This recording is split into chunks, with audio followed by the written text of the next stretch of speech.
Всем доброго утра. Сейчас с вами у нас раннее утро, половина шестого.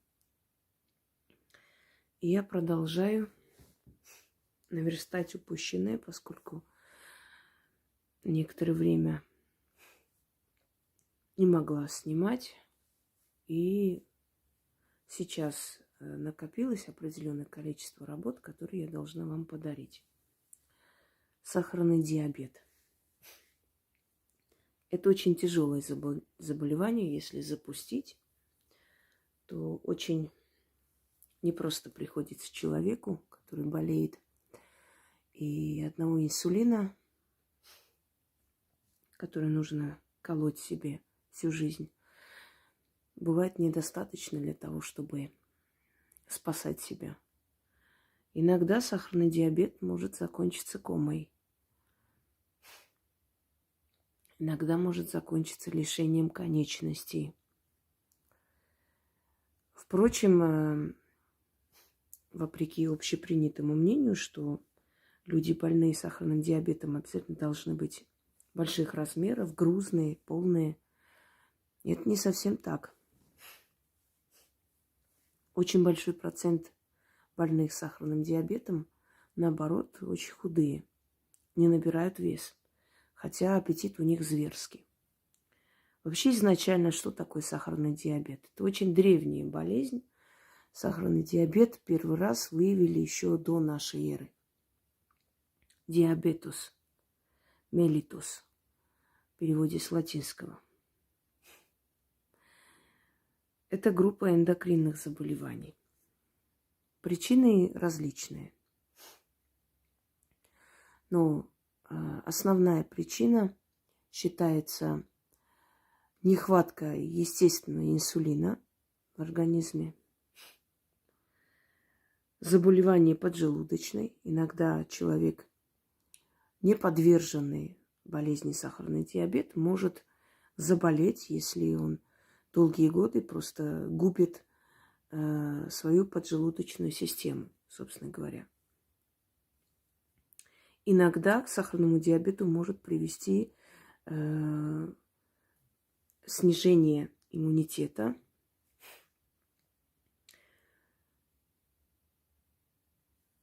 и начинается абсолютное нарушение всех сфер деятельности организма. Если недостаточно гормона инсулина,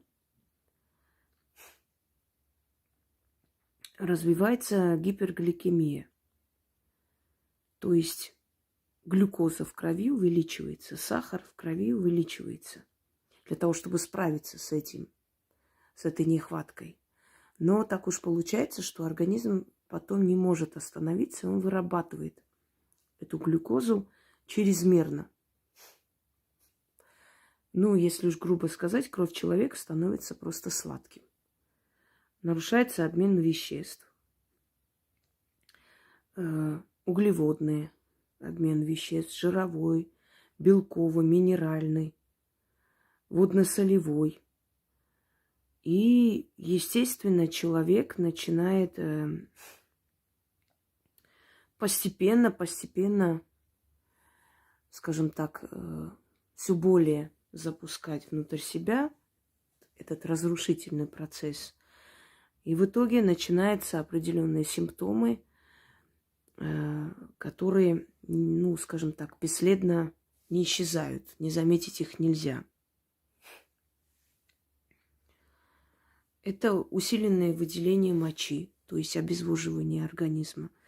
Это происходит из-за того, что в ней, в крови растворяется глюкоза, и начинается мочеиспускание обильное. Иногда может и в ночное время человек взрослый начинать страдать энурезом, что очень неприятно, тем более если он, например, в гостях находится. Неутолимая жажда, именно, во-первых, потому что уходит из организма жидкость, и, во-вторых, вода пытается вытолкать сахар, то есть глюкозу из крови, и постоянно человек пьет. такие люди, для таких людей очень тяжело участвовать в конференциях. Например, люди известные, общественные, если им нужно продержаться на публике, там, скажем, час-два, они очень сильно страдают. Некоторые просят принести минералку, воду поставить рядом, если есть возможность. А вообще избегают, начинают избегать такие шумные компании и прочее, потому как у них нет возможности пить, и им становится плохо. Обезвоживается организм, может голова кружится, может обмороком закончиться. Далее. Полигофия называется. Неутолимый голод, постоянно зверский голод. Постоянно хочется что-нибудь есть. И часто хочется сладкого, что, в принципе, запрещено. Потому что именно для таких людей придумали сахарозаменители. Но даже фрукты, чрезмерно сладкие фрукты, этим людям противопоказаны. Потому что сахароза фруктов тоже может провоцировать скачок резкий. Человеку может стать плохо. Первый тип, то есть изначально или первый тип, иногда удается на первом этапе остановить, то есть заглушить эту болезнь и держать в норме. Это первый тип сахара в крови. Когда человек худой, чрезмерно худой, постоянно ест, вот это наблюдение за собой или за близкими людьми, постоянно ест, очень много ест, но худой, абсолютно нигде не прибавляется. Потому как обмен веществ ненормальный в организме, и все, то есть все эти пищевые ингредиенты, они не доходят до цели. Второй тип – это когда, наоборот, человек начинает полнеть, чрезмерно полнеть. Прям становится грузный. Человек очень худой, очень стройный, может превратиться просто в огромную гору жира. И этот процесс не может остановить. Начинается, естественно, одышка и связаны с этим болезни. Зуд кожи, воспаление слизистых, сухость во рту, общая слабость, ощущение полета постоянного. Они страдают, диабетчики очень страдают, потому что у них постоянно ощущение невесомости. Им очень тяжело, невзирая на их вес. Головные боли, нарушение зрения, понижается зрение, резко падает. Ацетон, запах ацетона от человека начинает идти, вот запах ацетона, печень начинает сжигать. Либо вообще от человека разит просто запахом ацетона. Потому что сжигаются жировые запасы очень быстро, невзирая на то, что человек большого, да, веса. И не справляется печень, и печень начинает сам себя сжигать. В общем, это та болезнь, которая требует постоянного лечения.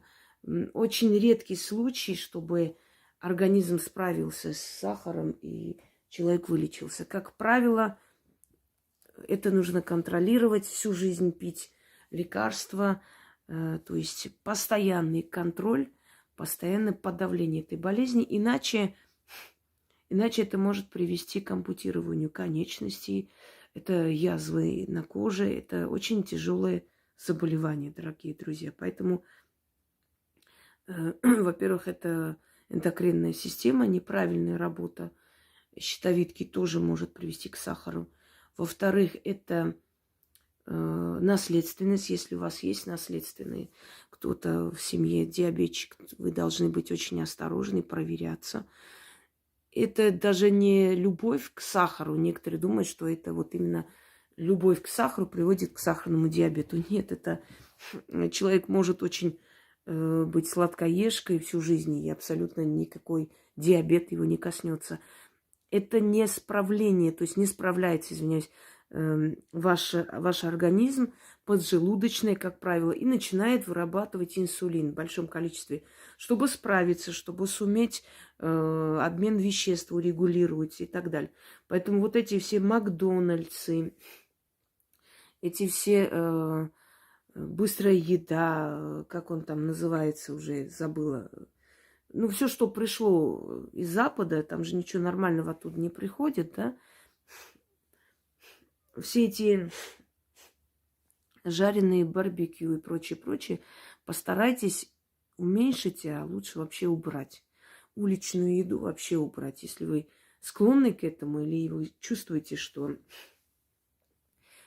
у вас организм как-то не очень работает, уберите это все, потому что это все рано или поздно может привести к сахару. Не справляется поджелудочный с этой тяжелой едой, с этой нездоровой пищей. И в итоге начинает вырабатывать большое количество инсулина. Вот если у вас приступы начинаются поджелудочные, если у вас с желудком начались проблемы, все, останавливайтесь, начните себя лечить, естественно, обращайтесь к врачу. Как правило, воспаление поджелудочное, сильное воспаление, есть препарат, искусственные гормоны, акреатид, насколько я помню. Вот, акреатид, дюспоталин, париет помогают. Далее, то есть препараты, которые помогают перевариваться. То есть вылечили себя, привели себя в норму, все, следите за поджелудочной. Как правило, нарушение поджелудочной в итоге приводит к сахару. Как правило, чаще всего. Почему я говорю, я просто... Да, крион, париет, дюспоталин и акреатид. Вот эти вот препараты, как правило, вот лечат поджелудочные, потому что боли адские. Могут несколько лет все нормально, а потом схватит и все. У меня просто вся семья врачи. Я сама одно время изучала медицину и всерьез задумывалась стать врачом. Но несколько профессий меня влекли. То есть я увлекалась рисованием, художеством и вот врачебной деятельностью и историей. И все-таки история пересилила. Речь не об этом. Лучше остановить себя, чем потом лечить сахарный диабет. И основной источник вот это вот. Вот это вот нездоровая, быстрая пища, которая со временем организм не справляется, начинает постепенно вырабатывать больше и больше инсулина, чтобы справиться и улучшить обмен веществ, а потом уже просто контроль теряет. И все, и остановить невозможно. Я хочу подарить вам ритуал, сильный ритуал, который может вам помочь либо остановить процесс сахара в крови, то есть оздоровить организм, либо убрать, если он изначально, то есть начальная стадия, если еще пока не запущенная форма, то возможно остановить. А через некоторое время можно и убрать, если вы будете, естественно, прилагать усилия и делать, и не лениться. Итак, силой огня. Первый этап. 13 дней к ряду, ночей, извиняюсь, не пропуская ни одной ночи. Пропустили, начните заново. Зажигайте 3 восковые свечи и читайте столько раз, пока от свечения останется маленький огарок. Остался этот огарок свечи. Нужно в темное время суток. Луна здесь не имеет значения, день тоже. Садитесь, смотрите на огонь и читайте столько раз, пока не дочитайте, то есть до такого места, где, пока свеча практически не догорит. Потом потушите гасителем или пальцем, не задувать. Собирайте эти огарки в отдельный пакет. Следующую ночь точно так же 3 свечи восковые. Значит, поставили, зажгли, прочитали столько раз, пока не дойдет до этого огарка. Потушили в тот же пакет. И вот так 13 ночей собирайте все огарки свечей. В 14-ю ночь берете абсолютно белые полотенца. Абсолютно белые полотенца. И читайте 40 раз, протираясь этим полотенцем. Лицо, руки, ноги. Садитесь в чем-нибудь коротком, чтобы полотенце вытирало не сверх одежды, а именно тело. Вот 40 раз прочитали, вытерлись этим полотенцем. Прочитали опять же перед огарками, ой, перед свечами 3. Опять же, вот 40 раз прочитали, свечи закончились, берете эти огарки, кидаете в пакет вместе с полотенцем, выносите за домом. И нужно вам закопать без пакета. То есть вот закопать полотенце с огарками свечей. Сверху положить 40 монет, говорить «откупаюсь» и уйти. Вам станет легче. Если у вас изначальная стадия сахара, то остановится. Но, смотрите, если у вас запущенная форма, проводите 14 ночей. Закопали полотенце, это белое. Все. Через 7-8 дней снова повторяйте, снова берете полотенце, покупайте. 13 ночей читайте на огарке свечей, огарки собираете.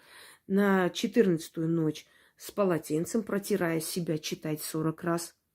Выносите вместе с огарками, закапываете, оставляйте 40 монет. Любые монеты, не имеют значения, там можно разные. Закапывайте. Снова, значит, говорите, откупилась, уходите. И вот так до того, пока облегчение не наступит. 5-6 раз можно за несколько месяцев сделать. Обычно, если у вас изначальная там стадия, обычно облегчение наступает сразу после первого, то есть вот этого, грубо говоря, первого курса проведения этого ритуала. Итак, смотрим на свечи, на огонь и читаем в полголоса. Еще раз говорю, прервать нельзя. Если прервали, начните заново. Она не подействует. Опять начните с нуля. Эти огарки просто уберите и начните с нуля. Одна часть на русском языке, вторая часть вуду. Все это читать до того, пока не дойдет до вот этого. А потом, после, я, естественно, скажу второй этап, что нужно делать. Я откуп тебе отдаю огонь. Воск жертвую, бери жертву огонь. Сахар в моей крови сжигай. Сахар съедай, но тело не тронь. От диабета меня освобождай. Растворяю я сахар в своей крови.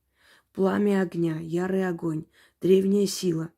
Раствори в крови моей сахар, но тело мое не тронь. Очисти мою кровь. Верни мне силу жизни вновь. Выйди, сахар, из моей крови, без остатка. Уходи, болезнь, а если решишь ко мне вернуться, проходи через сотни лет, через сотни врат, до меня не дойди. Уходи назад. Царицей луной заклинаю, ярым огнем, силой вселенской, сахар в крови растворяю, болезнь навек убираю, красную кровь очищаю, тело спасаю, себя исцеляю. Заклято. И второе вуду. Моту, ква, саада, вамиунгу, кучукуа, сукари, я даму, сукари, я даму йенде, миунгу, кучукуа, сукари, кутока дами, на ивехивио. И снова. Вот одну часть на русском, вторую часть вуду. Еще раз читаем. Я откуп тебе отдаю огонь. Воск жертвую, бери жертву огонь. Сахар в моей крови сжигай. Сахар съедай, но тело не тронь. От диабета меня освобождай. Растворяю я сахар в своей крови. Пламя огня, ярый огонь, древняя сила. Раствори в крови моей сахар, но тело мое не тронь. Очисти мою кровь, верни мне силу жизни вновь. Выйди, сахар, из моей крови без остатка. Уходи, болезнь, а если решишь ко мне вернуться, проходи через сотни лет, через сотни врат, до меня не дойди, уходи назад. Царицей луной заклинаю, ярым огнем, силой вселенской, сахар в крови растворяю, болезнь навеки убираю, красную кровь очищаю, тело спасаю, себя исцеляю, заклято. Прочитали, и снова вторую часть Вуду. Мото квам саада, вамиунгу кучукуа, сукари я адаму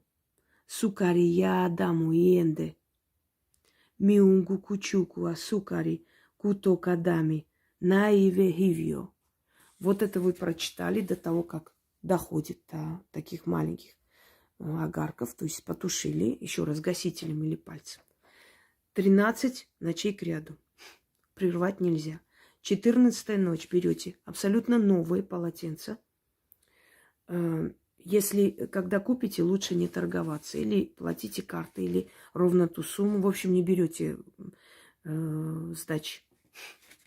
Берете это полотенце, садитесь. Можете в нижнем белье или в открытом чем-нибудь, чтобы протирать руки, ноги, лицо, шею, в общем, все тело. Вот трете и читаете 40 раз при 3 свечах восковых. Те огарки нужно собирать 13 ночей. Читайте.